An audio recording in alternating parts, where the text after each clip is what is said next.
টানা কয়েকদিন ধরে একের পর এক হামলা ও পাল্টা হামলায় উত্তপ্ত হয়ে উঠেছে মধ্যপ্রাচ্য। শুক্রবার ভোরে তেহরান সহ ইরানের বেশ কিছু পারমাণবিক ও সামরিক স্থাপনায় আকস্মিক বিমান হামলা চালায় ইসরায়েল। এই হামলার জবাবে ইরানও শুরু করে পাল্টা আক্রমণ। ড্রোন ও ব্যালিস্টিক ক্ষেপণাস্ত্র ছুড়ে ইসরায়েলকে কড়া বার্তা দেয় তেহরান। শুরু হয় দফায় দফায় সংঘর্ষ। এমন উত্তেজনাকর পরিস্থিতিতে বিশ্বের বিভিন্ন দেশের কাছে সহায়তা চেয়েছে ইসরায়েল।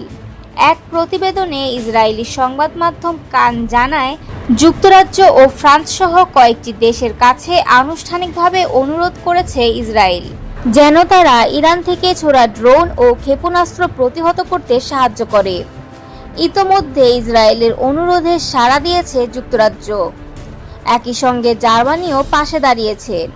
দেশটির চ্যান্সেলর ফ্রিডরিখ মের জানিয়েছেন, ইসরায়েল দমকল সরঞ্জামের অনুরোধ করেছে এবং দ্রুত তা পাঠানোর ব্যবস্থা নিচ্ছে জার্মানি। তিনি সতর্ক করে বলেন, এই যুদ্ধ যেন আর বেশি বিস্তার না ঘটায় এবং ইরান যেন ইসরায়েলি নাগরিকদের উপর হামলা বন্ধ করে, সেটাই এখন জরুরি। এদিকে ফিলিস্তিনের স্বাধীনতাকামী গোষ্ঠী হামাস সরাসরি সমর্থন জানিয়েছে ইরানকে। তারা বলছে এই প্রতিরোধ ন্যায্য। অন্যদিকে ইসরায়েলি বিমান বাহিনী পাল্টা অভিযান চালাচ্ছে ইরানের ক্ষেপণাস্ত্র ঘাঁটিতে। ইসরায়েলি সেনাবাহিনীর দাবি, তারা ইরানের কেন্দ্রীয় অঞ্চলে অবস্থিত ভূমি থেকে উৎক্ষেপণযোগ্য ক্ষেপণাস্ত্র ঘাঁটিতে হামলা চালাচ্ছে। সোশ্যাল মিডিয়া এক্সে দেওয়া এক ঘোষণায় জানানো হয়, ইসরায়েলি জঙ্গি বিমানগুলো এখন ইরানের কৌশলগত স্থাপনায় আঘাত হানছে।